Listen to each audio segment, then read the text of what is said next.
এখন অ্যাকশন হয়েছে। আচ্ছা সোলো সোলো চলো। বাদা আজ গোটা ইন্ডাস্ট্রি প্রায় বলা যায় এইখানে এই ছবি দেখতে কি বলবো? হ্যাঁ মানে আজকে আমাদের অফকোর্স ফার্স্ট উইক খুব ভালো গেছে। তোমরা জানো যে আমরা সরস্বতী পুজোর দিন রিলিজ করেছি এবং অবশ্যই 23শে জানুয়ারি ভেরি ইম্পর্টেন্ট ডে, আমাদের ভারতবর্ষের সব থেকে বড় হিরো সুভাষচন্দ্র বোসের জন্মদিন। তখন আমরা ইনফ্যাক্ট এই ছবিটার একটা স্ক্রিনিং করেছিলাম, বাট বিকজ এই ছবিটা আমরা ডেডিকেট করি বাচ্চাদেরকে, সো আমাদের এখানে প্রায় 250-300 বাচ্চা দেখেছেন অ্যান্ড দে রিয়েলি এনজয়। এবং ছবিটা তোমরা জানো যে বুক মাই শোতে আগের দিন থেকে কিভাবে সবাই ছবির টিকিট কেটেছেন এবং মানুষজন দেখছেন। আমাদের এক উইক হতে চললো। এবার আমাদের মনে হয়েছে যে এইবারে আমাদের যে পরিবার, যেটাকে আমি বারবার বলি বাংলা সিনেমার পরিবার, তাদের বড় থেকে ছোটদের দেখা। অনেকেই বড়রা আসতে পারেননি যারা পরে দেখবেন বলেছেন আমায়। মানে এক্সাম্পল বলছি, মাধবী আন্টি শুটিং আটকে গেছেন, সন্ধ্যা আন্টি আটকে গেছেন, রঞ্জিতদার একটা বিয়ে বাড়ি আছে, বাট তারা এসে দেখবেন। এবং আমাদের অনেক সিনিয়র অ্যাক্টররা আজকে এসেছেন, যেটা আমাদের পরিবার এবং আমাদের ইন্ডাস্ট্রির অনেক অনেক মানুষজন আজকে এসেছেন।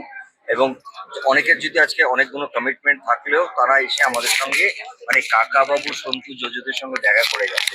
কারণ কাকাবাবু, আমি যেটা বারবার বলি যে সিনেমা একটা ইমোশন, সিনেমা একটা সততা, সেই জায়গা থেকে সবাই আসছেন আর আই এম সো হ্যাপি।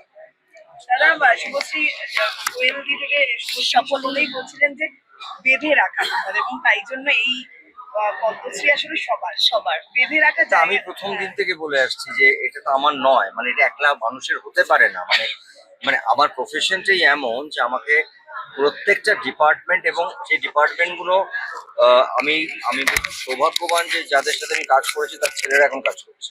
মানে একজন ইলেকট্রিশিয়ান বলতে পারি, একজন আমাদের প্রোডাকশন অ্যাসিস্ট্যান্ট বলতে পারি, আমার অনেক ডিপার্টমেন্ট আছে যাদের বাবার সাথে কাজ করেছি। আবার আমি এমন ডিপার্টমেন্টে এমন এমন লোকের সঙ্গে কাজ করেছি যারা আমাকে কোলে নিয়ে করেছে ছোট জিজ্ঞাসার সময়। তো পরবর্তীকালে আমি যখন হিরো হয়েছি তখনও তারা কাজ করে গেছে। সো আমার কাছে না এটা এইটা এই এই পুরো জিনিসটা একটা পাওয়া এবং এই এই বেঁধে রাখাটা এটা এটা কিছু নয়। এটা বাধা না থাকলে তো আমরা হারিয়ে যাব, আমরা প্রত্যেকে হারিয়ে যাব। কারণ এটা একজন নয়, এটা পুরো সিনেমা, মানে আমাদের এই পরিবার। আর পরিবার যত বাড়বে, পরিবারের যত নাম হবে, তখন পরিবারের সব সদস্যদেরই নাম হবে। এই বেঁধে রাখার কাজটাই বোধহয় বোমবাদা পারে, তাই সব রাগ অভিমান ভুলে যায়। হ্যাঁ হ্যাঁ, এখন এখন দেখো, রাগ অভিমান দুঃখ কষ্ট এগুলো সবার থাকে। একটা জায়গা থাকতে গেলে প্রত্যেকেরই একটা নিজস্ব ভুল বোঝাবুঝি হয়। তবে হ্যাঁ মানে মানুষকে এটাও বুঝতে হয় যে আমরা যারা পর্দাতে বা ক্যামেরার সামনে কাজ করি, তারাও কিন্তু এন্ড অফ দ্য ডে আমরা মানুষ। মানে ওইটা যে কোনো মানুষের যেরকম রাগ অভিমান দুঃখ ভুল বোঝাবুঝি হয়, সেটা কিন্তু আমাদেরও হয়। মানে আমরা পর্দাতে থাকি মানে আমরা এন্ড অফ দ্য ডে আমরা হিউম্যান বিং পাতন নই, এটা খুব স্বাভাবিক। এই জন্য আজকে ছবিটা বোধহয় সেটাই প্রমাণ অনেকটা। এবং তোমার ক্যাপশনটা দেখো, আমি ছবিটা নিয়ে কোনো আলোচনা করতে চাই না। দেখো, আমার বাড়িতে যেই আসবে, আমার ছোটরা আসুক বড়রা আসুক, বা আমিও অনেকের কাছে যাই, মানে অনেক সময় যাই যেখানে রঞ্জিত দা, আমি দীপক দা, মানে চিরঞ্জিত, আমরা বসে আড্ডা মারি। তো আমি যে আমার বাড়িতে সবাই আসেন, এটার জন্য কোনো বিশেষ কারণ লাগে বলে আমার মনে হয় না।